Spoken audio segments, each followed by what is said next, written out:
Hey everyone, welcome back to On Purpose, the number one health and wellness podcast in the world. Thanks to each and every single one of you that come back every week to listen, learn, and grow. I'm curious about people's stories. I'm curious about how we find healing. I'm curious about how creativity and self-expression can sometimes be the best medicine for what we're going through in life. And I want you to hear from people of different backgrounds and different walks of life so that you can find similarities, connection, your story and their story, so that it can feel like an emotional connection that we often miss, and we often feel so lonely and isolated. But hopefully this podcast makes you feel heard, and hopefully it makes you feel seen, and hopefully it makes you feel understood.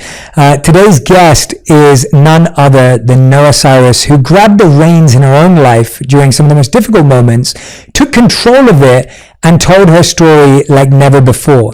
The Grammy Award-nominated multi-platinum Nashville-born and LA-based singer and songwriter uncovered the kind of strength you only find within. Noah has stepped into herself on her 2022 full-length debut album, The Hardest Part. Emerging at the age of 16, she immediately captivated audiences with platinum singles Make Me Cry and Again. The End of Everything EP yielded the triple platinum July and gold Lonely. In between earning a Grammy Award in the category of Best New Artist, Noah has performed at Coachella twice, and Billboard named her among its 21 under 21 for 3 straight years. Please welcome to the show, Noah Cyrus. Noah. Whoa, okay, hi. Thank you for being here. That was quite an intro. Whoa, thank you. I always say to people, it's so funny, like every time I intro someone, that is always the reaction. I'm like, I say the same thing, I'm like, well, you did that. Like you lived that. Like you actually had to experience all of that and work for it and earn it and go through the ups and downs that come with doing all of that. So we all do, right? Everybody, it's hard. Like, whoa, that was. Thanks for that intro. Thank you. Thank you for having me. It's nice, like we were just saying, nice to meet you in person. Yes. We got to meet over Zoom 2 years ago. We just talked about it briefly, but like, you're so nice. Like, it's so nice to meet you. And like, this was not on camera, but you ran out so quick as soon as I was here to give me a hug. You're like, so nice. It's great to be in a room with you, actually. Oh, finally. Oh, well, the feeling's very mutual. I was saying to you off camera as well that when my team and I were talking about having you on the show, and we were so excited about that, I had such a wonderful experience with you a couple of years ago when you interviewed me on your podcast, even though it was digitally.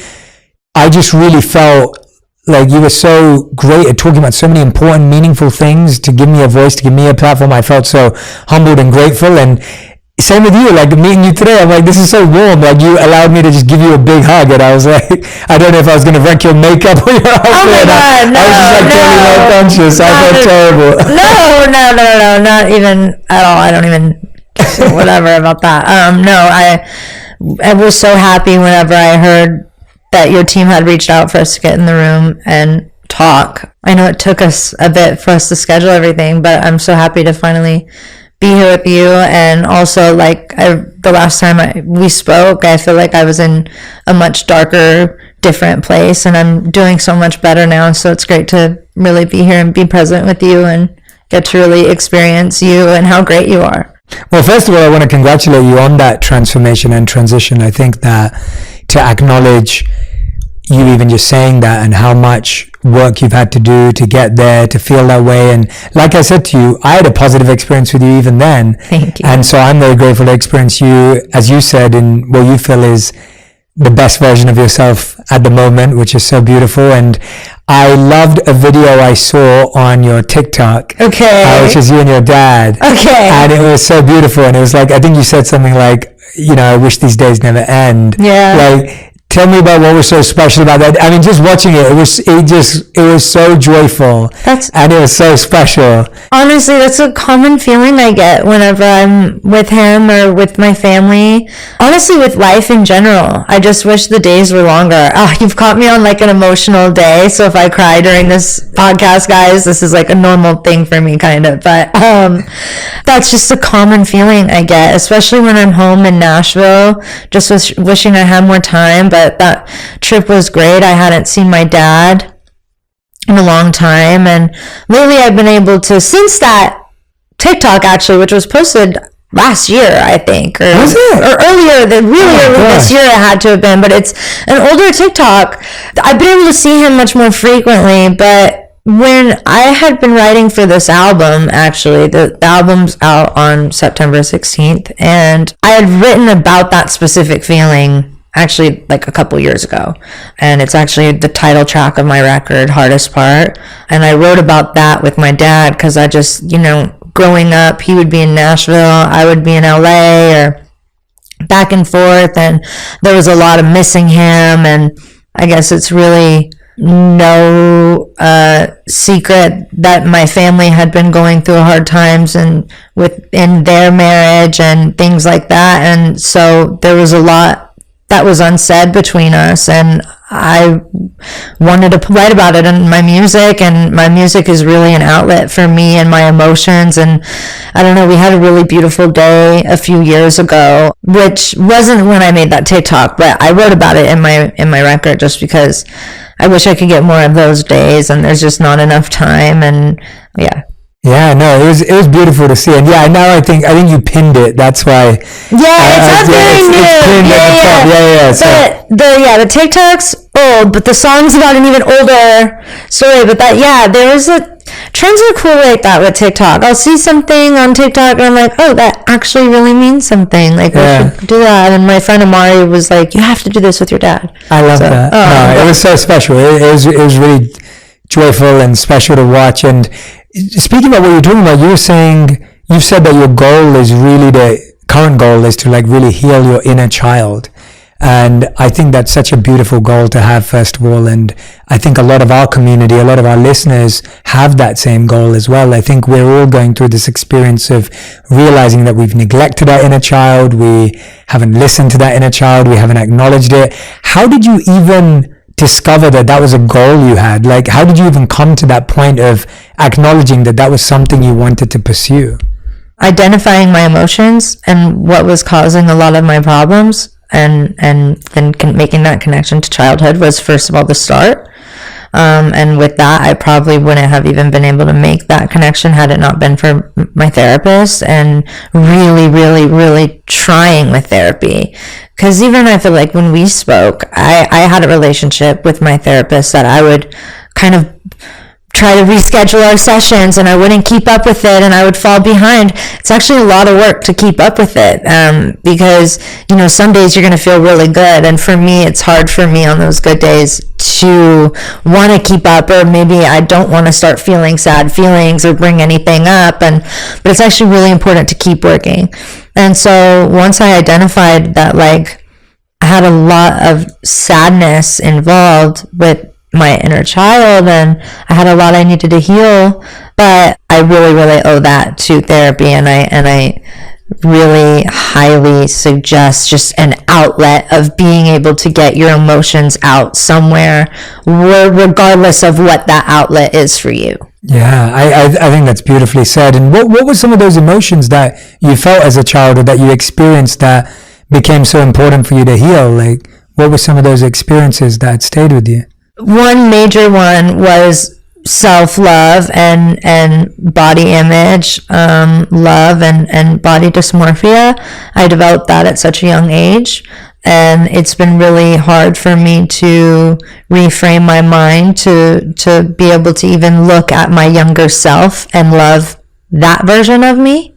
And now that I've begun to get there, I'm now there. And, for me, that was so heartbreaking that I felt like I couldn't even really love a child, myself as a child. I felt like I wasn't even loving that version of myself. And I could never imagine not loving a child. You know what I mean? But so that was where I knew I needed to start.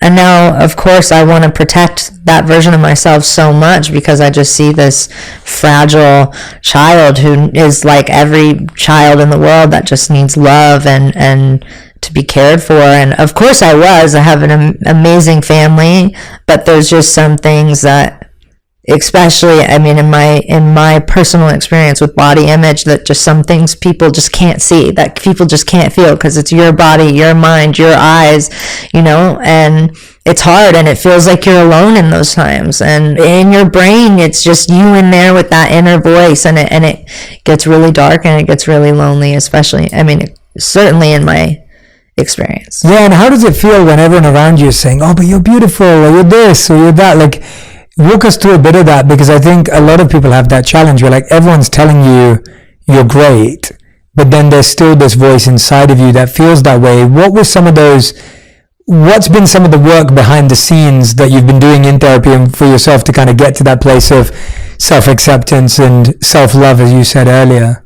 That's very much still a work in progress for me, and something my therapist and I talk about is how progress is kind of you're going up, but it's circular motions. Yes. And in a circle you still go down, and then you go up and you go down, and so I'm going through that very much with self-love and with my body image. My personal experience was online, and in other places I was bullied over the way I looked so terribly.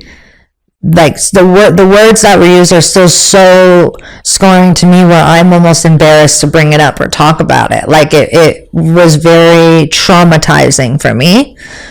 So it was very hard for me to believe what people in my life were saying. So it gave me actually a lot of trust issues that weren't there with people in my life, because I felt as if everybody was lying to me, which is still actually something I work on now still, is my trust with people, and going with things, and just being okay with, this is me, this is my body, this is who I am, this is what God gave me, this is just who I am. There's nothing I can do to change it, and while I'm here, I've got to accept it, and I'm really working hard to do so.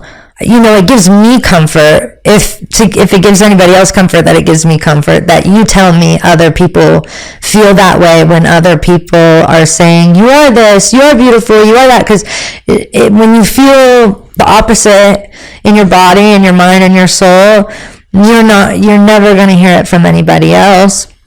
And it's the same with, loving yourself, and you have to truly love yourself, and it's hard to get there if you don't. It's so encouraging, though, to hear that you went through this experience earlier on, yet you've still found a way of expressing how you feel in the public eye, and still being open to people's opinions and their reaction to you. And takes incredible confidence and self-assurance, because a lot of people would just say, oh, I'm done with this, I'm just going to go and hide. I feel that way every day. Yeah. Every day. So again, it's like kind of a battle with myself, but I feel that way all the time. When you say confident, I definitely don't feel that word. Yeah. Majority of the time, actually, maybe ever, but I'm constantly learning and constantly growing. Yes. So. And those are the two best things. Like that, to me, that's where I use that word. It was like, people don't usually feel confident, or they're not confident, but the way they act actually displays confidence. And I think that's what's so interesting about confidence, is that no one who ever is confident feels it. It's just that people from the outside go, wow, that takes a lot of guts, or that still takes a lot of resilience. And that's what I'm noticing, that, to still be in the public eye. But walk us through, we're talking about the hardest part, which is, incredible to see you putting your challenges, stress, pain into music. When did music start to become that healing for you? And what was beautiful about the process behind this album? What did you experience in the making of this album? Music's always been extremely healing, but especially with this album, the process of finishing it up on the production side with Mike Crossy, he executive produced the entire album. We spent a couple months together, just him and I, and Steven, his engineer, and a couple days. Towards the end, we'd have musicians in, but just locked in, focused on the music. It was the first time ever in my life, or in my career, I should say, that I felt really in touch with my own musician and myself as like an actual artist, not just a singer and a writer. It came at a time where I was about 6 months into my recovery process. I really needed some structure, something to focus on, something to put my energy towards, an outlet for my emotions. Even if I wasn't writing, I had written a few songs that actually just had to go onto the album. Like My Side of the Bed is one of my favorites on the whole album, or I Burned LA Down, which was the first single off of the record. Occasionally I would get to lyrically get that outlet for my emotions, but musically I really found a way to do so, and it really shows in the record. And that's what made it such a healing process, was I feel like I really found myself sonically, lyrically, and emotionally and spiritually on this record. That's incredible. I love what you pointed out there, and it flowed naturally from you. But for everyone who's listening, I just want to capture this. You said that during your recovery process, 6 months in, you found structure, focus, and an outlet. And I think all of those things are such beautiful takeaways. Everyone who's listening may not be a musician or a writer or a singer, but the idea that we all need when we're going through our own recovery, structure, a focus, and an outlet. And those are such practical ways that we can shift where we are. Walk us through some of that. What was your structure like? Like what was your focus? Like, were you thinking about something when you woke up in the morning when you were writing the song? Like, what was your daily routine like, and what were your habits like at that time? So at the time of recording the album, which I loved the whiteboard. We had a whiteboard in the studio. Love whiteboards. But it had our week out, and every single week on Fridays, we'd sit and plan out what we were going to do for the next week. So, for example, 1 week would be vocals week, and we'd do each song like in a day. And then we'd also have like, okay, this next week we're going to be recording bass, guitar, strings, whatever. I go in after I'd have therapy in the morning, wake up, walk my dogs, do therapy, go to the studio, record whatever instruments we were doing that day, whatever vocals, and really get to experiment with this new elevated sound that I was making. And so really we just had like this strict schedule that like every day I was in at a certain time, and by the end of the day Mike has 2 kids, so bedtime's 8:00, he needs to leave at 6. We just had our daily routine, which I think saved me so much, because without a daily routine, I'm very the type that can easily just slip into my room and not turn the lights on or get out of bed for like weeks. And I've actually been having a bit of a back and forth battle with kind of doing that now, and just self-isolation, because I'm so used to doing so. So really just having, even if it was just, a studio routine where it was this day we're recording this, and this day we're tracking this, or this day we're zooming this person, or they're coming in here, it really like saved me. And falling in love with music again saved me, because I think it's also easy to alienate yourself or get alienated by things you love whenever you're doing it such a long time, or things get tough and, things don't go your way, and then they do go your way so suddenly. So I guess the point is to just keep going and never give up, and, but it gets hard. Yeah, I love that point you made. It's so interesting how we can fall out of love with something that we're so deeply in love with. I can so relate to that in so many ways. Let's talk about that a bit, because I think that's just a fascinating idea. I think we think that when you're in love with a thing, an idea, a person, a place, a home, we expect that once you're in love, you just stay in love. And like you were saying earlier with the therapist, it's more like the other way. Like you fall in, you fall out, it changes, it grows, it moves, you fall in, you fall out, it changes, it grows. How have you learned to fall in love with music again? Structure was a part of that. Was there something else that helped you fall back in love with something that you'd fallen out of love with? Or actually, a better question is, what made you fall out of love with music? And then what helped you fall back in love? I'm not sure if I ever completely fell out of love. Yeah. I think after doing this since I was 16 years old. There's been a lot of times where I felt really encouraged to keep going, but there's also a little discouragement at times.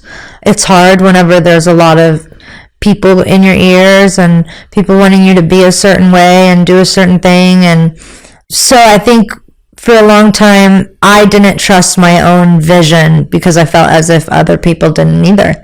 And so I almost just kind of wanted to give up and didn't really have a vision at all. But being able to go and experiment and find who I am sonically and what that sounds like to me. And, you know, there's so much of me on that track. I'm playing piano on that track. I'm playing sub. I'm playing percussion.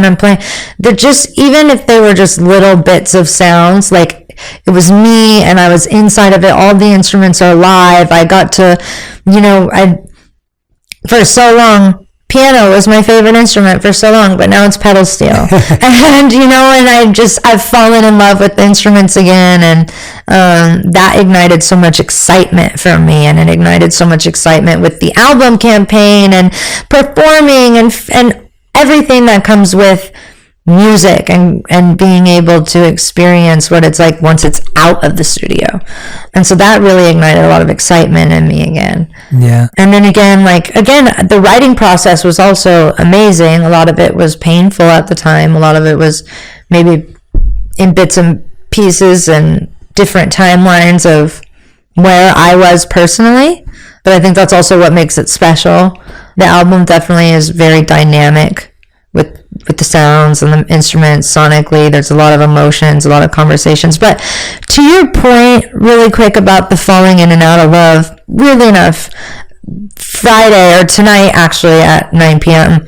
I have a song coming out with Ben Gibbard of Death Cab for Cutie, and it's one of my favorite bands of all time. He's one of my favorite artists ever. And our song is about that feeling of, it's not you genuinely, it's not me genuinely, we're just falling out of love. Like, that's just, we're not the same anymore. We've grown. We're drifting apart. And I think that really does happen with people. I know both people from personal experience and from witnessing others have to be fully invested in one another, and both have to want to light that fire again. And if just one of you don't, then it's nearly, I think, impossible to get that back. Yeah, and I couldn't agree. That's so beautifully said. I couldn't agree with you more. That I think that's what often is the truth that we don't want to accept, is that someone doesn't want to try again. No, we don't even want to accept that because it's so painful to accept. Where we're like, we want to try again, but that person doesn't want to try again. And that's the hardest part. Like that's really tough, because you're like, but I'm still in this. But then what I find interesting about what you just said there, it's also that person realizing, well, I'm still in this because I still think that person's the same as who they were. But now, using your words, you're like, but we've just outgrown each other. Like, do you think people change? Like, do people change? I put out this EP, right? And I titled it People Don't Change, because a lot of, in my personal experience, I set out to want to change, and I think I'm in the process of changing my life. I don't know if I can exactly change who I am at the core. What do you think about that? That's such a great question. Because I go back and forth. I don't, and if somebody asked me, I wouldn't know, but I want to know your take on it. Yeah, I would say I do believe that transformation and change is possible, but it's not very probable. The probability is low, but the possibility is high. And what I mean by that is, everyone has the opportunity to change, but the path is long, hard, and often requires big amounts of tragedy, stress, and turmoil to even get someone to have that opportunity to take that path. And so I don't think I would ever write off. I genuinely believe in real transformation and change, and I believe in the possibility of it. I think the probability and the expectation and the speed we want it to happen at is unlikely. I also believe that people don't change for people. And I think that's often, when we say people will change, it's often us, the real full sentence is, people will change for me. Right? And I think that's really what we're saying. And that I don't agree with. I don't think someone changes for someone else. I think people change for themselves when they realize that if I don't change, then that's not good for me. But the probability of that happening is low until something massively painful or drastic happens in their life. And I agree with you on the core thing. Like, I went through a huge change externally in terms of I became a monk.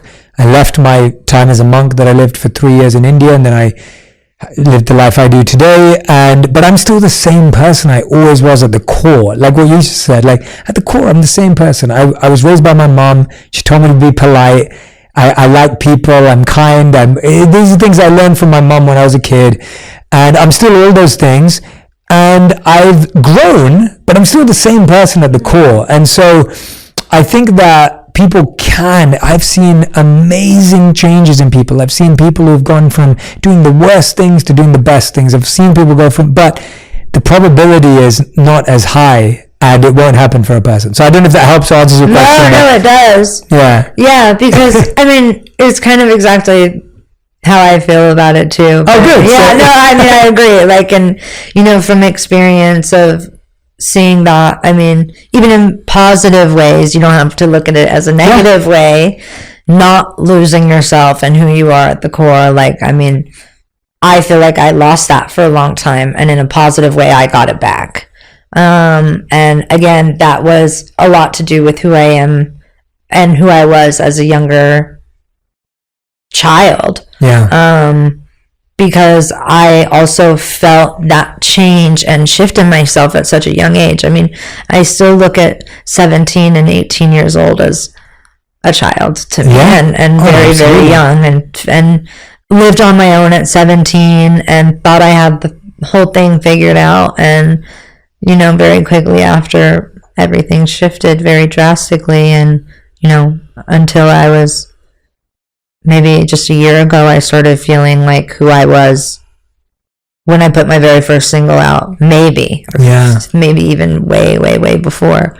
I don't really remember when I truly lost or started disconnecting from who I really am, or started disliking or not loving who I really was. You know? Yeah. And actually, I think you've just answered it. Like, I think ultimately when we're both talking about change, we're talking about growth. Yeah, absolutely. And it's like what you've been saying this whole interview so far. It's like, you're like, it's an everyday thing. It's a work in progress. I'm still working on it. Like, that's what growth is. And I think when we look at growth in ourselves, we realize it's a daily process. But when we look at change in someone else, we want it to be drastic and tomorrow. Absolutely. Right? It's different expectations we have of change, if that makes sense. No, that was a really good way to put it. Yeah, like, you know, it's like, I know if I need to change, it's going to take a few years, but I'm hoping this person changes tomorrow. Yeah. And that's where I think our expectations and change kind of get too mixed up. So change is possible. Our expectation is a slightly messy, I think. What's a big change you think you've made in your life that has had a big change externally? Like, internally, what is a change that you've made, even a simple thing that you feel has? I mean, the most major change for me was stop taking Xanax. That completely, I was ruining my life. It was the scariest, most alone I had ever felt, except it made me feel as if I had comfort whenever I was on the substances I was taking at which time. That was, you know, the poison that I really had to get out of my life and make that change. Had I not done that, I touch on it on the album, but I'm not 100% sure I would have been able to be sitting here having this conversation with you, because I didn't really want to be alive anymore. You know, when I did have this moment of clarity, even if it was for a second, I did not want to forget that I had one thought that, like, maybe I could turn this around. I called who I needed to call, and I made that change. So absolutely, without a doubt, I mean, that's just the first thing that comes to mind, because had I not done that, like, it saved my life getting off of Xanax. So That's amazing. Thank you so much for being so open and vulnerable with us. I can tell that obviously it's not an easy thing to talk about, especially when it's been a part of your life in that way. So thank you so much. Yeah. And even more so, just that's incredible. Like, that's amazing. And you know, I think there's so many people listening and watching who I'm sure they're family members, they've been in that position. You know, I think it's incredible, isn't it, how lonely you can be made to feel when actually it's a hugely collective experience. And I think that's going to help a lot of people, you sharing that and that making that change in your life. Thank you. And being with you today, I'm like, that's amazing. It's truly incredible. Thank you. Yeah. I think we need to acknowledge and celebrate that more, because again, it takes so much strength to do that. Thank you. Yeah. I just hope, honestly, I think my goal with all of this and being open about it is I do know that I'm not trying to be an example for anybody. Totally. I'm just trying to share my experience, because I also had a lot of people. I mean, we did a podcast years ago. I had a music career since I was 16 years old. I had a lot of people looking in since I was a baby, just due to the family I was born in, and with Instagram and social media and things like that, interviews, I felt that a part of me was seen that, you know, I allowed out there, but I really wanted an explanation for, I think, a lot of like the things I had posted on my Instagram. And I felt like there were a lot of things like, you know, friends reaching out, worried about me after I would post an Instagram story. And, you know, just the look in my eyes was scary to a lot of people. And there's a few interviews in particularly when I just hear the way I was talking where I feel so ashamed and so guilty. And I think that's another thing, is like the shame and the guilt and the regret is inevitable when going through this. So for anyone listening to know that that's normal, and not something I experience every single day, even though I know I probably shouldn't. It's just something you experience, and it's something I'm going through and go through, and sometimes it's better and sometimes it's worse, but it's just all part of the process. Yes. Yeah, again, I think that also goes back to just learning to love yourself and look out for yourself and nurture yourself whenever you're being so hard on yourself or completely changing your life, you know, but I go hard on myself about before and what it was like 2 years ago or 3 years ago. And that's just something I'm processing and dealing with as of now.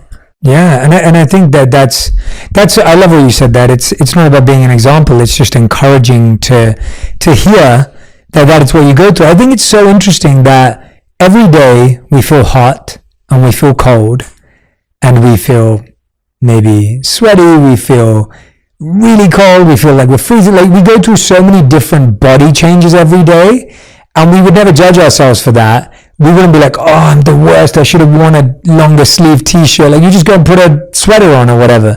And I think it's the same with our emotions. Like, we're experiencing so many emotions throughout the day, but we don't give ourselves the permission to say, oh, I'm allowed to feel cold and then get a sweater to feel warm. Like, we don't do that with our emotions, if that makes sense, and saying, hey, I do feel a bit of shame, but then maybe I need to feel a bit of this to help, you know, even it out. And so I love that that's the process you're on, and I agree with you. It's a daily thing. I don't think there's anyone who never, just like there's no one in the world who never feels hot or cold, there's no one who doesn't feel sad or down or happy or unhappy. Like, we're all feeling all of them at different spectrums and different extremes.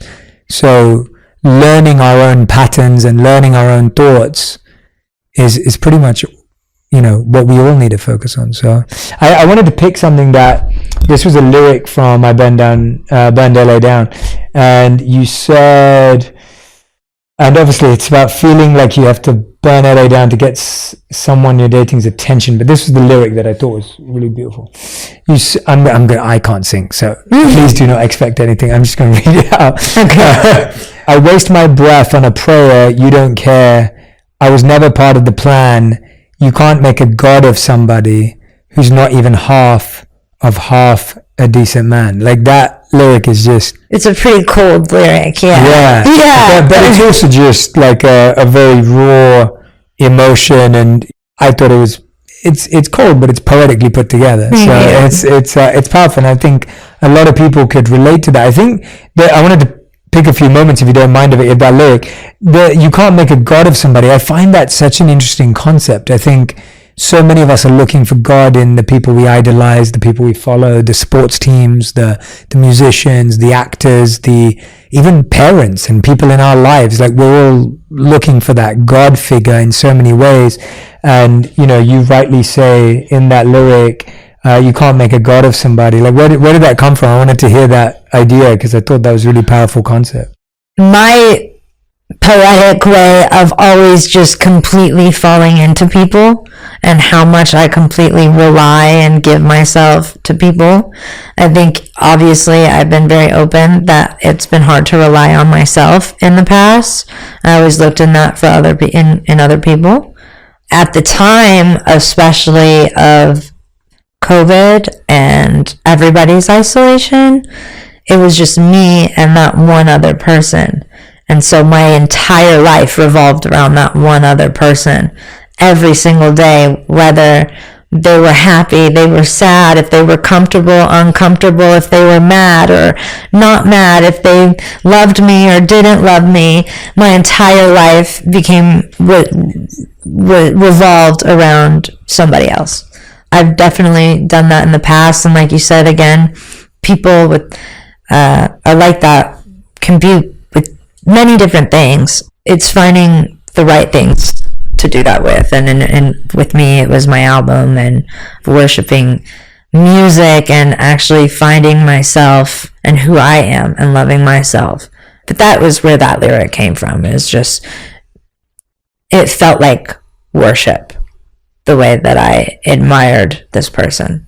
And then you had to redirect that worship towards your music and your craft and your creativity. Yeah, would you say that's correct? Or absolutely. And I think also I've been thinking a lot about my spirituality lately, and I think that's a huge different conversation for a whole other time. Yeah. But, you know, it just so I falling in love with other things, and the world's so interesting, and the universe is so interesting, and energy is such a powerful thing, and I want to learn more about it, and God and what that is to me and other people, and just, it's all so interesting, and I just want to know. I want to learn more. I want to grow more. Again, like I said, this all goes back to growing instead of using the word change. Going to the word growing, I think is good. Yeah. No, I can relate to a lot of that in the sense of, like, I feel I was always in love with love growing up. Yeah, me too. Yeah. I fantasize that majorly. Same, and all of it was based on romantic songs and movies, and none of it was based on reality. It was all based on pop culture and media, and you know, and I, for a long time, I really pursued that type of love, and that was that love that was based on idolizing someone else, worshipping someone else, wanting also to be idolized back, and recognizing that there was a part of me that was really seeking that importance through that other individual in the guise of loving them. And I think when I came to the conclusion that, similarly to what you're saying, actually, like, you can't make a god of somebody. It's like you can't make a god of yourself either, you know. And that was a really beautiful reflection, but it's a painful one because we get so trained and wired to believe certain things. What's a belief that you think you have now about yourself that is healthy and putting you in the right direction and helping you grow? You talked about some of the beliefs in the past that have helped you back. What's a belief now that you have about yourself that is helping you move forward in this positive direction? That I can do what I set my mind to do, whether that's with recovery or other things. I used to just say I can't or I won't, but I actually have shown to myself so many times what I can do, and I think that's something that, like, I repeat to myself every day. I also have "You will be" tatted on my wrist, which I kind of think is kind of the same thing, just that I will be what I set my mind.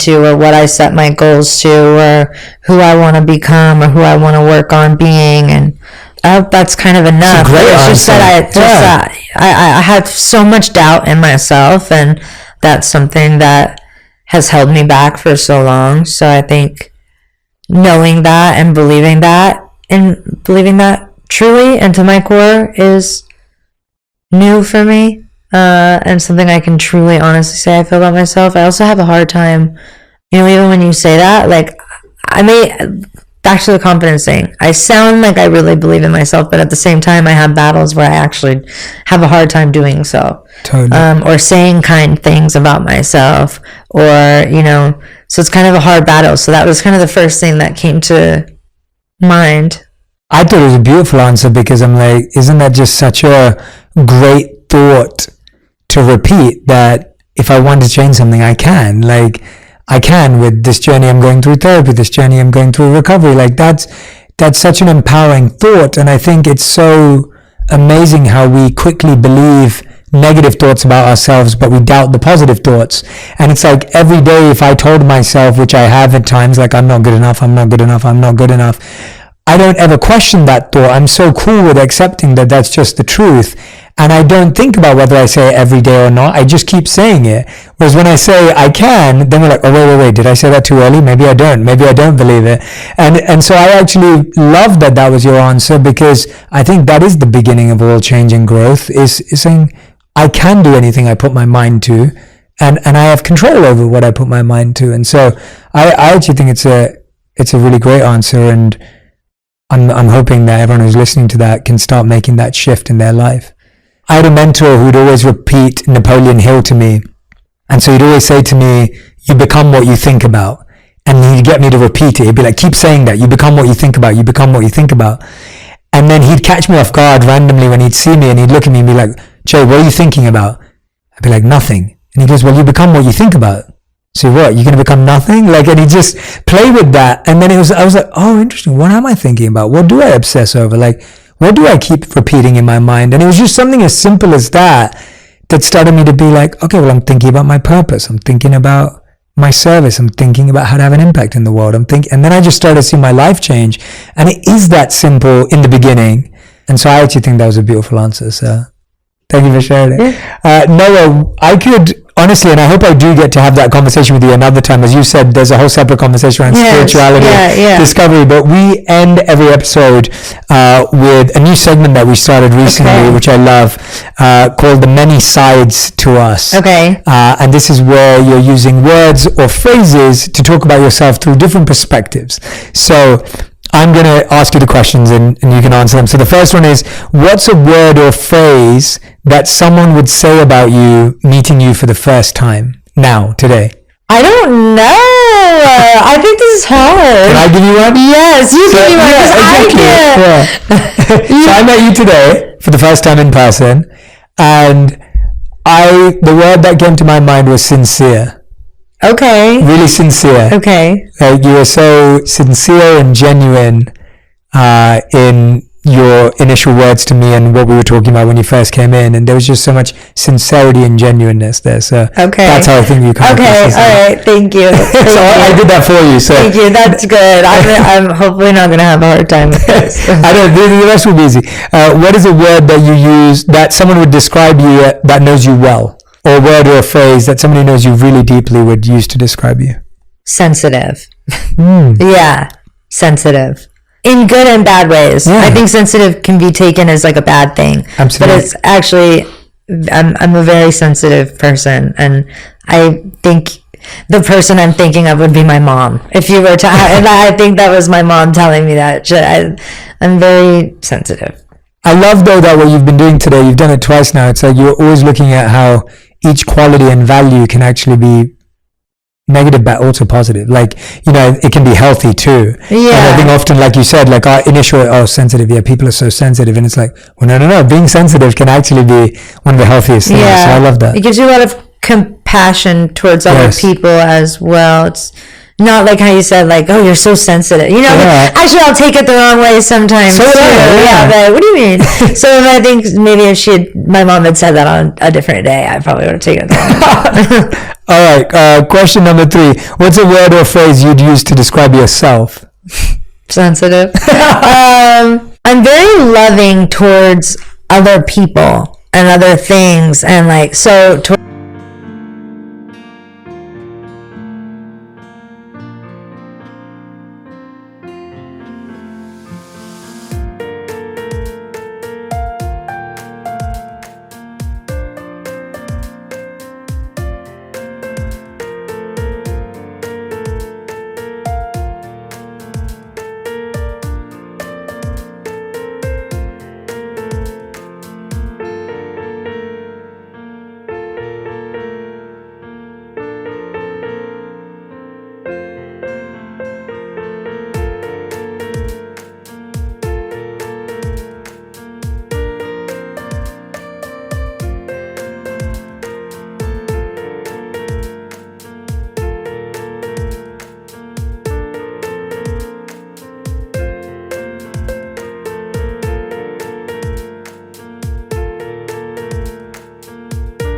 Towards myself, but I mean, so whenever people, we talk about this in therapy. I have a hard time talking about it's very evident talking about myself personally, but whenever I do talk about things about myself, I think it's the way that I give to other people. So I'm an extremely loving and giving person.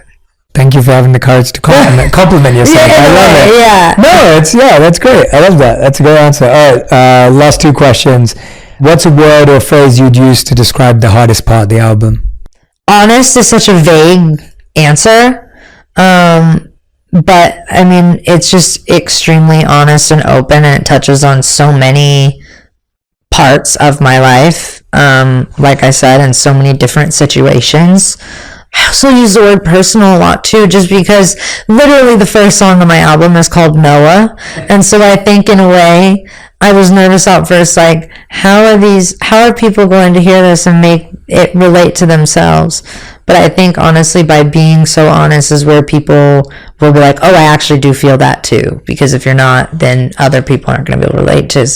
I think every feeling sometimes my thoughts feel like I'm the only person that's ever had this thought in the world. And then I like go on Instagram or TikTok and I see people talking about their feelings and they're like, I feel that feeling too, you know, so probably that I would say. Very vague word, but not vague. It may be a common word, but the description that you just gave of like, that feeling of connectivity, I think is really powerful. Like I think that's why it is important to talk about how we feel and what we're going through, so we realize we're not the only ones. You know, I mean, I think a lot of people suffer in silence and suffer in a place because they do feel isolated and alone, because then they don't check with someone because they didn't feel comfortable to. You know, I have a very totally minor surgery tomorrow, and it's like a very minor, like totally not complex or deeper anyway. But the reason I'm bringing it up is even something so minor. When I told my friends about it, I found out 25% of my friends male friends had all had that surgery, and I was like, it's a hernia, and I was like, why didn't you ever tell me? Like, and that's a really basic example, but it's the same thought process of like how when I first heard I had a hernia, I was like, I'm too young to have that. Why do I have one? And then when I started talking to my friends, so many of my friends under 30 had one. And I was like, oh, why didn't I know about this? Right? So it's something as simple as that. So I think the honesty, it connected. And 5th and final question, what's a word or phrase that you're trying to embody? Again, extremely cliche because it's a title on my album, but I also have it tattooed on my body, is stand still. It's a phrase my dad said since I was really young, and I felt like I forgot to use it for quite a long time. But when you don't know what to do, just stand still. It's okay to take your time and take a moment and reevaluate everything. That has saved me so many times in my life, and a lot recently. And so to practice, for me, it's really hard for me to stay still and stand still and be still. And so to practice that more, I really live by those words, and I really look up to my dad and admire him and his strength so much. So That's such a powerful answer. I love that advice. Stand still. You. Everyone who's been listening and watching, I want you to go stream The Hardest Part right now. It's available as we're speaking. Go and listen to it. Go and share it. Go and feel with it. Go and experience the honesty that Noah's putting out there. I hope it's extremely healing and connecting for you. And also, please feel free to share. I think there were so many incredible things that Noah shared today. Please tag us both on Instagram, on Twitter, on TikTok. If you're sharing a reflection from this podcast, please tag us both, because I love seeing how you put into practice what our guests share, and I'm sure Noah would love to see that too. So please do that. Noah, I hope this is the first of many times I get to sit down with you. I really do too. But you were. I want you to know that everything you shared today is going to stay with me for a long time. Thank you. And there are so many parts that I know I'm going to re-listen to and re-watch. And I'm just so grateful. I'm so glad we got to talk, because I even was having anxiety and with my grandmother just passing, had been having so many different conflicting feelings. And like, even today, Nick was like, oh, well, maybe this is just talking with Jay, and, talking about your feelings and stuff is really going to help you. And so this has been amazing. I'm so grateful we got to be in a room together and finally meet. Thank you so much for having me. No, thank you. I hope you feel you got to share everything you wanted to share. I feel great. Thank you.